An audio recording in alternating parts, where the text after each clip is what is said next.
썬데이 뉴스 서울 제8호 2019년 5월 12일. 안녕하십니까. 썬데이 뉴스 서울의 NJQ입니다. 오늘 선뉴스는 5월 6일부터 5월 11일까지의 뉴스에 관한 것입니다. 아시죠? 뉴스를 뒤집어보는 선뉴스에서는 일주일간의 주요 뉴스를 중심으로 한 번 정도는 뒤집어 생각해 볼 수 있는 뉴스를 한 번 더 뒤집어 전해드리려고 노력하는데, 이번 주부터는 중요한 뉴스는 한 번씩 다 언급하는 것보다는 뒤집어 볼 수 있는 뉴스를 좀 더 깊이 뒤집어 보려 합니다. 일단 날씨 얘기부터 하죠. 여전히 일교차가 큰 날씨였습니다. 잠시 저온 기간이 오기도 했지만 계속 고온 현상은 지속되는 경향이 있습니다. 건조한 날씨가 계속되고 미세먼지도 다소 속을 썩이고 있는 모양입니다. 올해는 겨울에도 눈이 그다지 많이 안 온 것 같고, 봄에는 원래 우리나라가 봄 강우가 많지는 않은 나라이지만 그다지 많이 오지도 않은 것 같습니다.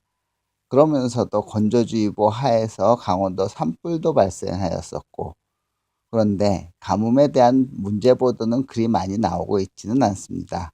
정말 가뭄에 문제가 없는 것인지, 아니면 과거 4대강 보호에 대한 문제 지적과 함께 4대강 보호에 대한 일부 및 전부 철거 등의 처리 방안이 나온 후 지역적으로는 그에 대한 반대 의견으로 가뭄 문제를 대두했었습니다.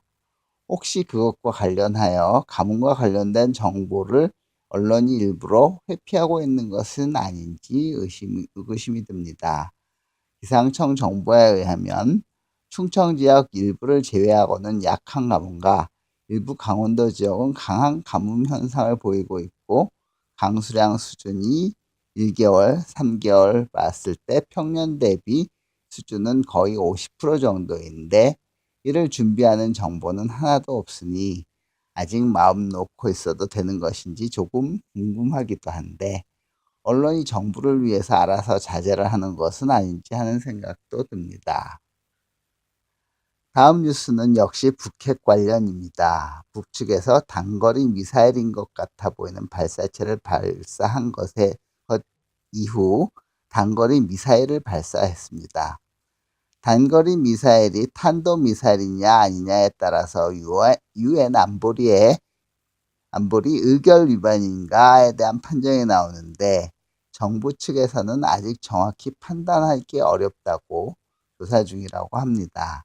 미국에서는 탄도미사일로 보고 언론에서는 이야기하면서도 미 정부는 그에 대해서 정확히 그로 인한 협상의 판을 깰 수 있는 이야기는 회피하고, 그저 북측이 지금은 협상하고 싶지 않은 모양이다라는 정도로 계속 협의를 할 의도를 보이는 태도를 보이고 있습니다. 정확한 선을 그어놓고 그 위반이면 금방 다음 단계로 할 어떤 특별한 선택지가 있어 보이지는 않아 보입니다. 제재도 중러가 어느 정도 북측의 정부를 지원하는 가운데 끝까지 갈 정확한 근거를 대기도 그리 쉽지 않을 것이고, 지금 협상은 잘하건 못하건 간에 트럼프 특유의 협상 요령에서 기반한 것이므로 이것이 전 세계를 두고 보편적인 방법이라고 이야기하기 어려울 것이기 때문입니다. 북측에서는 현재 식량난 문제가 세계기구에서 언급된 이후로 한미가 인도적인 식량 지원 문제를 협의하려는 순간에 미사일을 발사하여 당장의 식량보다는 북미 간 협상에서의 미측의 변화를 더 중요하게 생각하는 것으로 보이고 있습니다. 지난주 선유서에서 이야기했듯이 이러한 평행선이 언제까지 지속될 수 있는지, 어떻게 지속될 수 있는지 걱정입니다.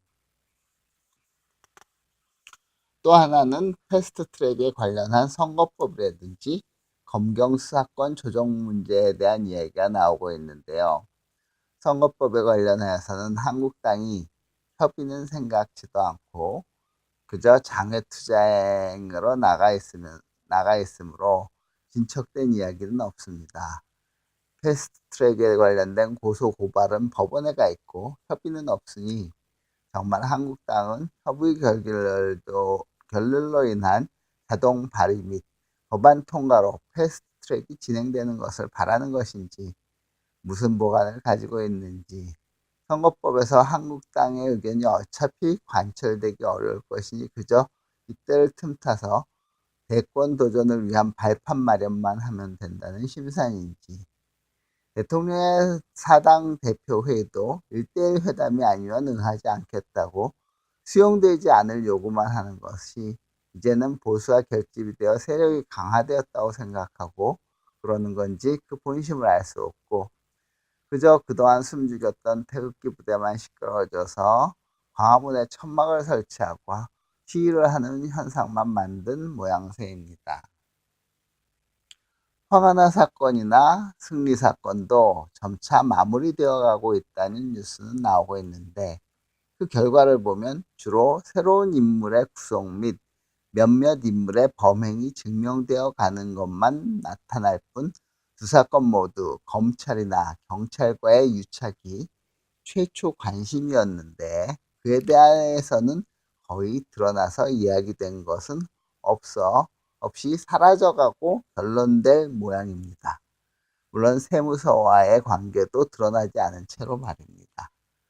그저 유명 연예인 몇몇 잡아넣는 것으로 마무리 지면서 정부와 관련된 모든 상황은 용두사미로 없어져 버리는 모양인 것입니다. 이에 대해서 언론은 무엇을 생각하면서 뉴스를 마무리 짓고 있는지 답답합니다. 김학의 사건은 뇌물 액수는 커져가면서 공소시효에 대한 문제를 풀어가며 수사를 하고 있는 모양인데요. 법을 집행하던 사람이어서 너무 잘 알고 있어서 피해가고 있는 것인지, 모든 것이 밝혀진 것처럼 발표하면서도 실제로 결과는 구속도 못 시키고 뱅뱅 도는 모양새입니다.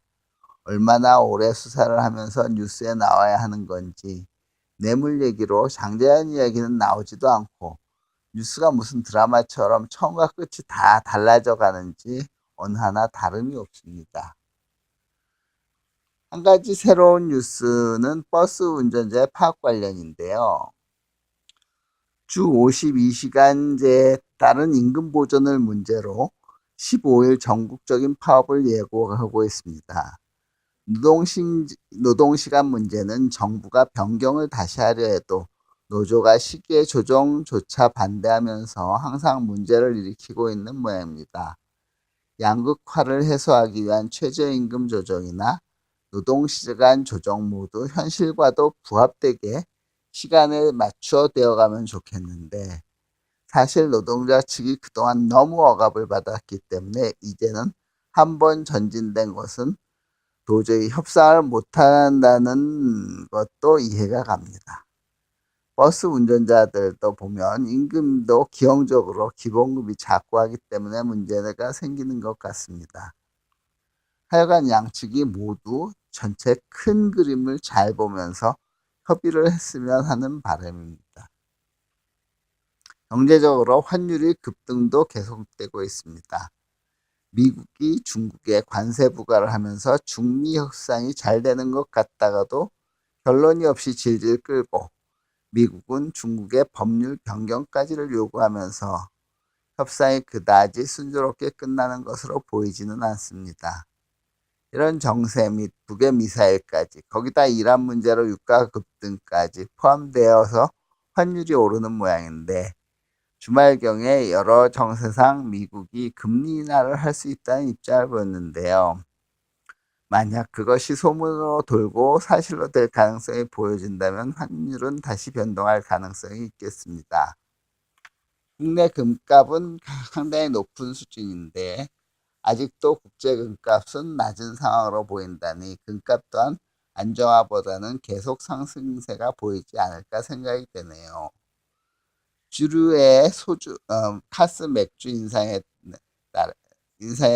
따르고 그 다음 참이슬 인상에 따라서 그 다음에 처음처럼도 인상을 하려고 하고 있습니다.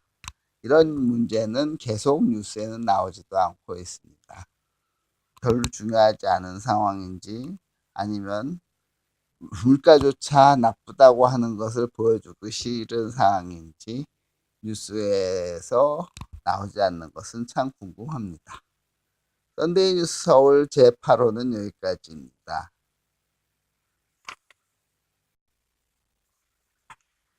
본 썬데이 뉴스 서울 제8호는 유튜브에 올라 있고 다음 블로그 네이버 블로그에서 썬데이 뉴스 서울로 검색하시면 문자 형태로 보실 수 있습니다. 이전 1회에서 7호 및 특이로도 썬데이 뉴스 서울로 유튜브 및 다음 네이버 블로그에서 만나실 수 있습니다. 감사합니다.